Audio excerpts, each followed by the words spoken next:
Hey guys, welcome back to another video in my drugstore series where I'm going through all of the drugstore products that I've tried, especially as somebody who's tried a lot of high-end products. I think that there are really some gems at the drugstore and then there's some serious misses.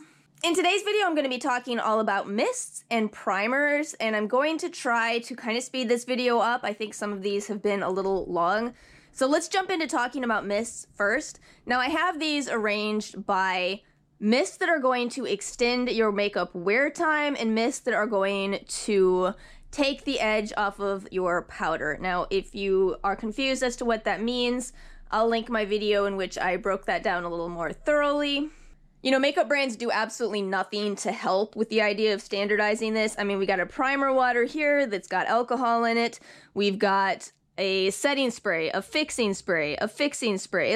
You'd have no idea, so you really, in order to understand what these do, your best bet is to pick up a product and read the ingredients list. If you see alcohol or clay high in the ingredients list, or there at all, really, then it's for extending makeup wear. If you see glycerin or other humectants, it's for melting together all of the makeup on your face, okay? So anyway, out of all of these, I've definitely had a lot of misses in this category, and I think one of the biggest problems that I've had is clogged pumps, not fine enough mist. That seems to be the biggest offender for me. So out of the extending makeup category, I'd have to say that my favorite is still the Revolution Hyaluronic Fix. That may be because I have dry skin and hyaluronic acid is such a wonderful line plumper. If you have any of those fine lines on your face, this is definitely my personal favorite.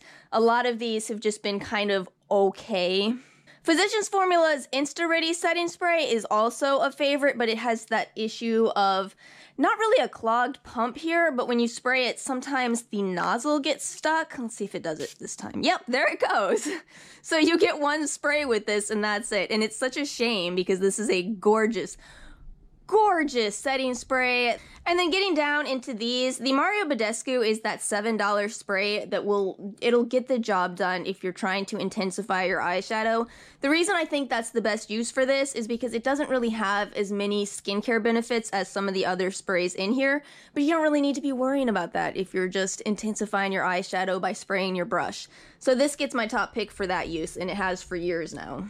Oh, and for what it's worth, I've tried all three of them. I just don't think there's a huge difference between them. That's my honest opinion. People may differ with me on that. This one right here, I think this is discontinued and it's a good thing because it smells like cat pee. Is that too blatant honesty there? Anyway, it's awful. Their newer one is, it's okay. It's okay. You still don't get a lot in these. In fact, that's one of my biggest criticisms with these drugstore products is dropping the size. So this right here, this Revlon Photo Ready Prep Set Refresh. Ooh, you guys, this is beautiful. This is a very fine mist that you get with this, but $16.99 for 1.9 ounces? I mean, you might as well buy a high-end product. It's so expensive. Revlon likes to do this, though. They're not as inexpensive as they pretend to be. I think both of these Pixi products are wonderful. Both of them are very, very nice. They're still a little pricey, though, since it is $15 for 2.7 ounces, less pricey than that Revlon. This Glow Mist is beautiful. If you have really dry skin, it's full of oil, if you can see that oil floating around in there. Really, really great option for very dry skin. And if you have more normal dry skin, the Hydrating Milky Mist is a very nice product. And then, of course, I personally love e.l.f.'s Hydrating Coconut Mist. This is only $6 for 2.7 ounces, and it is a truly enjoyable to use, very pleasant smelling hydrating mist that will take the edge off your powder. Okay, let's chat about some primers next. Now, I've done my best to arrange this from dry skin to normal skin to oily, and then one for sensitive skin.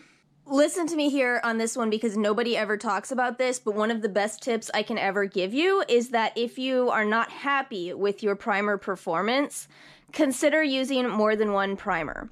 If you've got dry spots on your face, maybe you want to use some type of an oil primer over that dry skin, and then for the rest of your face, maybe you'd rather use something that targets acne or illuminates on your cheekbones, that kind of thing. It really does make a huge difference. Now you guys know me, I have a dry skin type and I'm acne prone, so this Flower Supernova Celestial Skin Elixir, I'm a broken record. I love this so much, but I am so frustrated because I cannot find it for sale anymore. I have my speculations as to what's going on. I'll drop them in the description box if you're at all interested, so I can delete them if I change my mind. But there's something weird going on with this. Something weird. If you find it, it's incredible. But here are some other options for dry skin types. You can just use a simple argan oil. You really can. There's not a significant difference between using a singular oil versus an oil elixir, and they're oil blends versus oils. It's gonna do pretty much the same thing on your skin.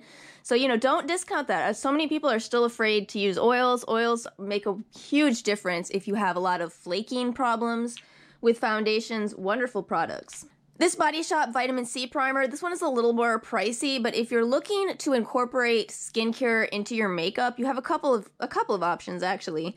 So you've got a product like this for more dry, normal skin, or then the NYX Honey Do Me Up if you have oily skin. Yeah, let's talk about this now too. So obviously this one gives you your vitamin C. This one is, NYX did a really good job with this one of making a primer that is for oily, acne-prone skin. Because of that, as you can see, I don't really like it. It's definitely not for dry skin types, but it's a smart product. Honey itself is antibacterial. It's just also a very sticky texture, just kind of, it doesn't do anything for dry skin, but to its own credit, it also dries completely and feels like pretty much nothing on the skin. So that's why it's not a huge hit for me, but I respect it. I respect it for what it is. It's just not for my skin type. Number 7's Airbrush Away Primer is a nice, simple silicone primer. I should be swatching more of these so you guys can see. So just that type of texture, not too different from e.l.f.'s Soothing Face Primer. This is one that I would recommend for sensitive skin. They're basically just silicone primers that have, in the case of this one, it has aloe added into it. This one has a couple skincare benefits, just real basic hydrating silicone primers. And then we have the illuminating primers. This L'Oreal Lumi Glotion has been getting so much attention lately. I gotta be honest that I don't quite understand the hype with all of the illuminating products. I personally just don't. I feel a little bit alone in this. It's a nice product, yes, but all it's really gonna do is give you a little bit of a glow when you apply it, so maybe it's my skin type. I do think this is more for normal skin than for very dry skin. This absolutely has an audience though. There's many people who love it, and I think that it's people who wear lighter coverage foundations. Let me compare this to the number 7 Illuminator. This one is just a touch, ooh, I got a lot going on here. This is a touch less pink, so if the L'Oreal Lumi is too pink for you, and oh, what's the shade that I have of that? That's good information. That is, this one is Fair Glow. This one is, I think they only make one shade, so yeah, the Skin Illuminator. And then to compare that further, this is the Physicians Formula Spotlight Illuminating Primer. I actually like this one a little bit more. As you can see, that one gives off a little bit less glow, and I think that's my issue with these. They can both be a little bit overpowering. This one, I just like the finish of it a smidge more, and again, that's the Spotlight Primer from Physicians Formula. And then for a fail in this category, the e.l.f. Illuminating Face Primer. I don't know what they were thinking with this one. Just wait till you see this. Look at that. What is that? That's illuminating? Oh man, yeah, that is not, no. That one is not for me. Let me know if you do like that one, because, you know, everybody has different preferences, but for me, I don't like it. Let's talk about eyeshadow primers next. Now, I haven't bought too many in this category, mainly because I really like what I've purchased, and I didn't feel a need to buy too many more. This NYX glitter primer, this is $6, and it is all you need. It is sticky. It will hold on to not just your glitters, but also any shimmery eyeshadows where you want to enhance the appearance of them. I by far prefer to use this over wetting my brush, just personally. I love this. I think it's great. It's all you need. Done. Then as far as other eyeshadow primers, I have sworn by the Ulta Beauty Matte Eye Primer for a long time. This is definitely more of a daily eyeshadow primer though. Let me show you its texture. So you see how it's a bit thick and very my skin color. I don't know if you're actually going to be able to see that. This works really nicely for natural everyday looks. It's just everything you need. Holds onto your eyeshadows perfectly. I love it. I love it. And of course, when it comes to Ulta, as is always the case, you never ever pay full price for Ulta Beauty brands. Also, I think they reduced their prices. I noticed that on their site the other day. Then we have the Wet n Wild Photo Focus Eyeshadow Primer. This one is dirt cheap. I believe it's $3. But I think this is for oily lids. So this one is completely clear, but it's a little bit thick in texture. So for me, I found I have to go really easy on this one, not overdo it, and then I can kind of pull it off. It's got a bit of a silicone-like feel to it. The problem is that sometimes this can end up making my dry eyelids look more dry. I'm not really sure why. It seems like it shouldn't, being that it's got this silicone feel, but it's just not my favorite. I've noticed that more oily skinned people love it than dry skinned. So again, I think this is for oily eyelids more so than dry. I recently got the P. Louise Base Eyeshadow Primer from my friend here on YouTube, Personal Beauty Lab. Make sure you check out her channel. She does such a good job of reviews. I gotta admit, this is a really good eyeshadow primer. So this one has a bit of a cult status to it, and it definitely has a very different texture. It's got more of a tackiness to it, kind of like a glitter primer, but then it dries down so that this is another one of those primers you don't have to set. The only thing I have to say about this is I have to be really careful with what eye cream I'm wearing for the day. As bizarre as that may sound, this has gone horribly wrong with some of my more, I guess, thicker eye creams. Like, it's, I guess because it's thick in itself, if you're already using a thick eye cream, that's where you can start running into problems. Otherwise, it's absolutely beautiful. If you've got nothing on your eyelids, for example, it's gonna be wonderful. This is a little harder to find. It does retail for 10 pounds, but again, I think that it's hit a bit of a cult status thanks to people like Nikki Tutorials talking about it. It definitely is worth checking out. And then this last category, I'm not really sure what to call this. This is just kind of other base enhancers, I guess. So e.l.f. has come out with a couple of these booster drops. These right here are, I guess I'm almost out. Wait, nope, there it is. This is a hyaluronic acid booster drop, and this is great if you have dry skin and you're trying to combat lines. You basically just apply this under your foundation and it'll really make a difference for dirt cheap. e.l.f. also has a nourishing facial oil, and I actually use this to clean up mistakes on my dry skin.